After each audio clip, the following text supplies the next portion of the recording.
जय भीम, जय शिवराय। आज समोर याचं कारण आहे की पूर्ण महाराष्ट्रातून मला फोन येत आहे की तुम्ही कॅप्टन जे घरात आहे त्यांच्याबद्दल काही बोला। मी काय म्हणतो, त्यांना शिक्षा झालीच पाहिजे त्या महाराजांना।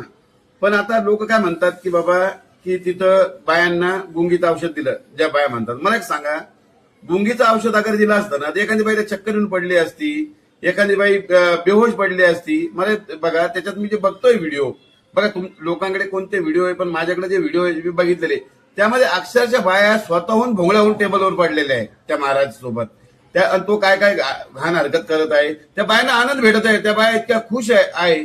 म्हणजे मला एक सांगा, त्या बायांना लाज वाटत नाही का? बरं ठीक आहे, त्यानंतर एक महिला त्यांची चेन खाली करत आहे, सगळ्या गोष्टी करत आहे, आणि त्यांचे जे पती भाडकाऊ हे ऑफिसच्या बाहेर आहे, यांना लाज वाटत नाही का हो? सांगा, ते पती तर गेलेले, मला वाटतं त्यांचे पती छक्के बिक्के होते काय माहिती।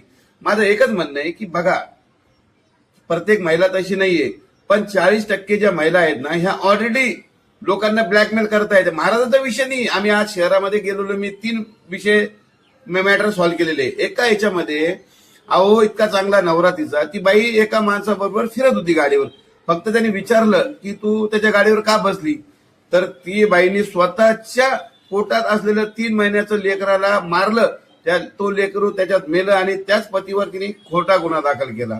असे खूप विषय। आता एका महिलेनं तर असं केलं, तिच्या मालकासाठी स्वतःचा नवरा दारू पित होता, त्याला जे आहे गोळ्या खाऊ घातल्या, पागलच्या मेंटलच्या गोळ्या, दारू सोडा म्हणून, आणि अक्षरशः तो पती पागल झाला आणि नवऱ्याला सोडून पूर्ण गावात फिरत आहे, या पुढे शहरात फिरत आहे। आता मला सांगा किती वाईट गोष्ट आहे। एका विषयावर मी गेलो, अक्षरशः बघितलं तर एका महिलेला 2-2, 3-3 लवर।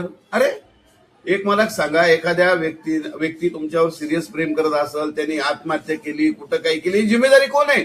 तर माझं असं म्हणणं आहे की बघा, या महिला आहे खूप ब्लॅकमेलर महिला झालेल्या आहे। यासाठी कोणत्याही व्यक्तीनं कोणत्याही विचार करावा की ती महिलेचं कॅरेक्टर काय आहे। कारण की बघा, प्रेम होणं हे प्रेम हा वेगळा भाग आहे, पण काही महिला आपल्या शरीर सुखासाठी कितीतरी लोकांना फसवत आहे, आणि नंतर फसवायच्या नंतर ते म्हणताय की एखाद्याने काही बोललं तर म्हणतात की आम्ही तुमच्यावर गुन्हे दाखल करू, तुमच्यावर बलात्कारचे गुन्हे दाखल करू, तुमच्यावर विनयभंगाचे गुन्हे दाखल करू, आम्ही आत्महत्या करू। माझं असं म्हणणं आहे की पोलीस प्रशासन आणि गृह मंत्रालयाने की बाबा या महिलांची चौकशी झाली पाहिजे। या महिला शहरामध्ये इतकं ब्लॅकमेलिंग चालू आहे, आणि याचं मी तुम्हाला आता सांगतो, महिला खूप खोटं बोलतात महिला, आणि याचा स्वतःचा अनुभव आहे माझ्याकडे। मी आज जे जाऊन आलो, ज्या ठिकाणी जाऊन आलो, पूर्ण महिलांचा त्याच्यात दोष आहे, कोणत्याही पुरुषाचा दोष नाही।